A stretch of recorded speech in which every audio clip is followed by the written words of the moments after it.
Have you ever had a feeling of being unsettled long after watching films?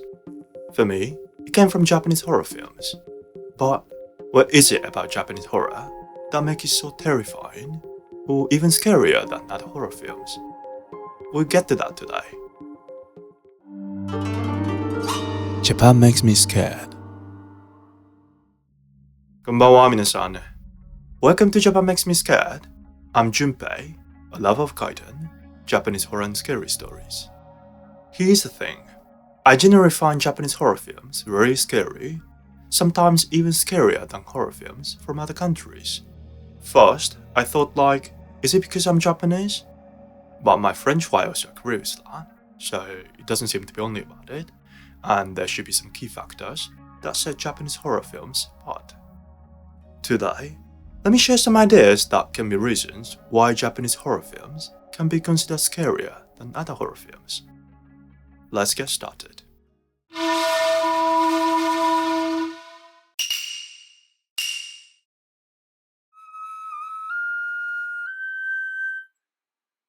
First, Japanese horror leans heavily into the fear of the unseen. In a lot of horror films, the monster or villain is front and center. We see them chase after the characters, we see the blood, action, everything. They're really present and appealing. But in Japanese horror, it's what you don't see that makes it so terrifying. For example, in films like Ring or Ju-on the Grudge, it's not just the ghosts that are scary. It's their silent, slow invasion into the everyday world. The subtle, almost invisible presence of spiritual curse creates an atmosphere where viewers are kept tense and stuck in front of a screen.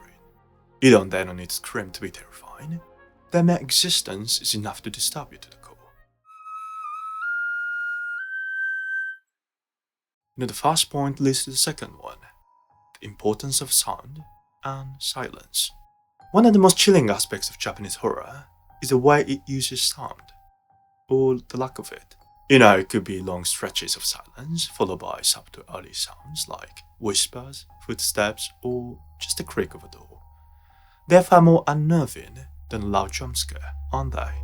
This tension builds slowly and quietly, leaving you on edge the entire time. Sorry about the same example again, but think of Ring. There's one of my favorite scenes where the main character is watching a cursed videotape on TV.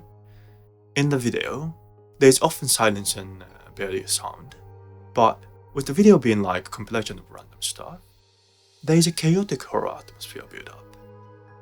This attention to subtle audio details helps create an atmosphere that can send chills down your spine for sure.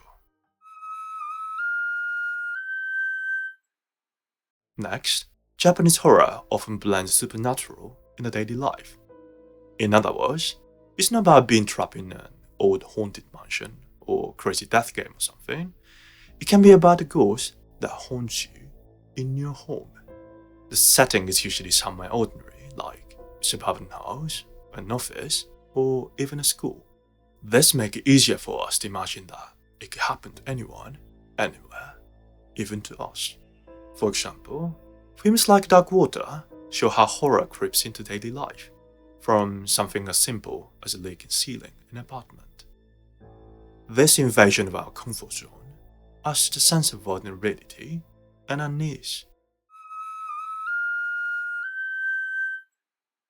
Japanese horror is deeply rooted in cultural beliefs as well, about spirits, curses, and the afterlife. Especially the idea of onryo, which means vengeful spirits, plays a huge role in these films. These spirits often represent people who've been wronged or died with unsolved emotions, and they return not just to scare, but often to seek revenge or justice as well.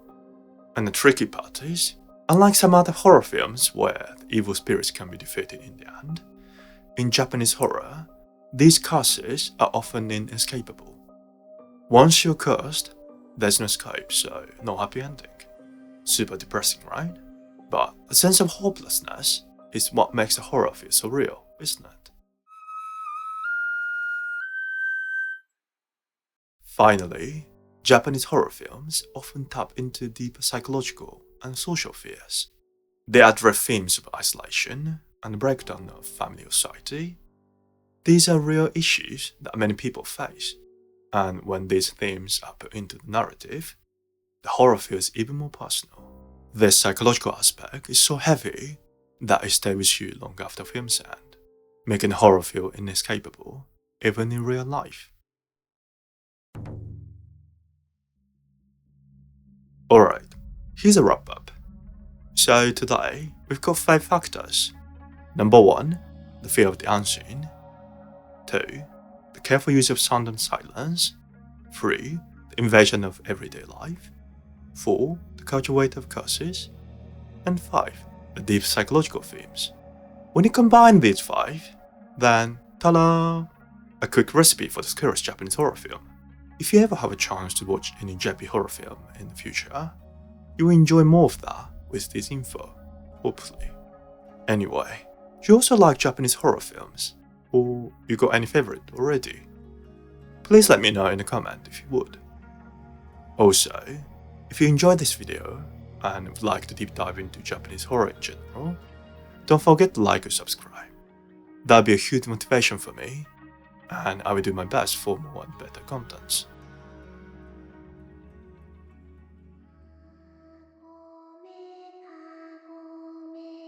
Alright, we're getting close to the end, so let me say one thing. Arigatou gozaimasu for watching this video, which makes me scared, and sayonara for what you done for us next time. Bye!